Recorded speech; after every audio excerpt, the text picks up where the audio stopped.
So today we are came back to with new video, and our last topic is of verb is past parts of participle. There are three parts of participle: first present participle, past participle, and perfect participle. Present participle क्या होता है, अगर मैं आपको बताऊं तो इसमें verb का फर्स्ट फॉर्म प्लस आईएनजी लगेगा, और इसमें जो चीज़ें होती हैं वो इमेजिनरी होती हैं, मतलब वो कंप्लीट नहीं होती हैं। ठीक है, वो ऐसा दर्शाती हैं कि वो चीज़ हो रहा है, पर वो हो रहा है कि नहीं हो रहा है आपको उसके बारे में कोई आइडिया नहीं। तो पहला तो वो इनकम्प्लीट होती हैं वो चीज़ें। अब जैसे मैं एग्जांपल के थ्रू समझाती हूँ तो आपको अच्छे समझ में आएगा। Thinking all is well he went to bed. उसने सोचा कि सब सही और वो सोने चला गया। तो ये सोच रहा है ना, इमेजिन कर रहा है कि सब कुछ सही है और वो मतलब अपने बेड के पास या सोने चला गया। तो पहले बात तो थिंक वर्ब का फर्स्ट फॉर्म प्लस उसमें आईएनजी। ठीक है, और वो ये सोच रहा है कि क्या कहते हैं सब कुछ सही है और वो बेड के पास चला गया। तो सेंटेंस भी इनकम्प्लीट है कि ऐसी चीज़ें हुई है कि नहीं हुई है, क्या सच में सब कुछ सही है कि नहीं सही है, तो उसके बारे में आइडिया नहीं है, बट उसने इमेजिन कर लिया कि सब चीज़ें सही और वो सोने चला गया। नेक्स्ट टॉपिक पे चलते हैं, पास्ट पार्टिसिपल। अगर आप इसको एक लाइन में जानना चाहें तो इसमें सिंपल सी चीज़ें हैं, नहीं तो वो इमेजिनरी रहेगी और नहीं तो इनकम्प्लीट।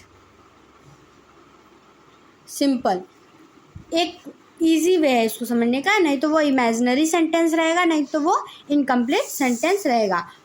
दूसरा है पास्ट पार्टिसिपल, इसमें वर्ब का थर्ड फॉर्म रहेगा। दूसरा, ये जो सेंटेंस होगा वो कंप्लीटेड होगा, मतलब उसकी जो चीज़ें निकलेंगी या उस सेंटेंस का जो मीन्स निकलेगा या उसमें जो हो भी रहा होगा, what the work is done, it's completed, वो कंप्लीट रहता है। जैसे driven by poverty he committed suicide, वो गरीबी से जूझ करके उसने क्या कर लिया, सुसाइड कर लिया। तो ड्रिवन वर्ब का थर्ड फॉर्म हो जाएगा। ठीक है, पॉवर्टी मतलब गरीबी होता है, तो वो गरीबी से जूझ करके और उसने क्या कर लिया, सुसाइड कर लिया। तो ये तो सेंटेंस कंप्लीट है, उसने सुसाइड कर लिया, तो क्या हो गया, कंप्लीट सेंटेंस हो गया। ये होगा आपका पास्ट पार्टिसिपल। अब हम लोग आ जाते हैं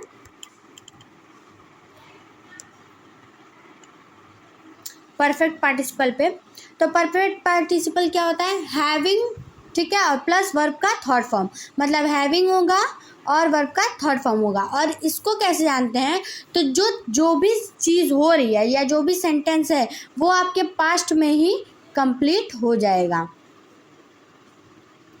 कब हो जाएगा, पास्ट में ही वो चीज़ें कंप्लीट हो जाएंगी। अब जैसे देख लेते हैं, having done with it they got down to work, उनका काम हो गया तो वो अपने काम से क्या हो गए, नीचे आ गए। कब हुआ, पहले ही हो चुका है, तभी ना वो अपना काम ख़त्म करके नीचे आए। तो क्या हो गया, ये भी एक हो जाएगा। पहला तो कंप्लीट सेंटेंस रहेगा, दूसरा काम भी जो होगा वो पहले ही मतलब पास्ट में ही हो चुका रहेगा।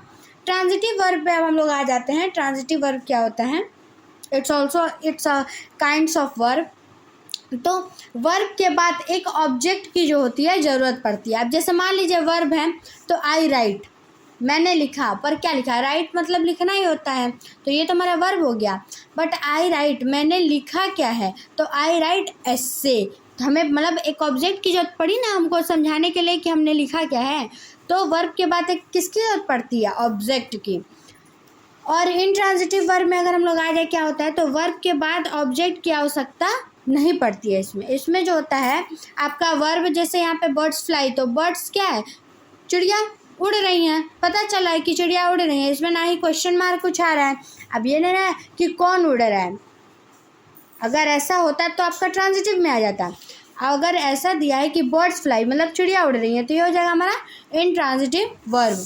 अब नोट पे आ जाते हैं, अगर आपको एक नोट बता दें क्या होता है, तो अगर मतलब ट्रांजिटिव वर्ब रहता है तो उसमें जो क्या कहते हैं, जब सेंटेंस से एंड होता है या अगर ऑब्जेक्ट नहीं लगा रहता है तो उसमें क्या जैसे सवाल उठता है, जैसे ही किल्ड, उसने मारा, पर क्या मारा उसके बारे में हमें कोई आइडिया नहीं है, तो ये हो जाएगा ही किल्ड अ रैबिट, उसने एक रैबिट को मारा। तो ये तो हमारा वर्ब हो गया और ये हमारा एक क्या हो गया, ऑब्जेक्ट हो गया। ठीक है, तो ये हो जाएगा हमारा ट्रांजिटिव वर्ब। ऐसे ही आई हेल्प, मैंने मदद की, आई हेल्प हिम, मैंने उसकी मदद की, मैंने किसकी मदद की, तो मैंने उसकी मदद की। तो ये भी हो जाएगा हमारा, एक तो ये ऑब्जेक्ट हो गया, और दूसरा ये भी हो गया हमारा ट्रांजिटिव वर्ब। तो आज हमारा वर्ब जो भी था वो ख़त्म हो चुका है। वर्ब के काइंड्स, वर्ब के क्या कहते हैं पार्ट्स जितने भी होते हैं। अगर आपको इससे रिलेटेड कोई भी डाउट हो तो आप कमेंट बॉक्स में ज़रूर बताएं। धन्यवाद।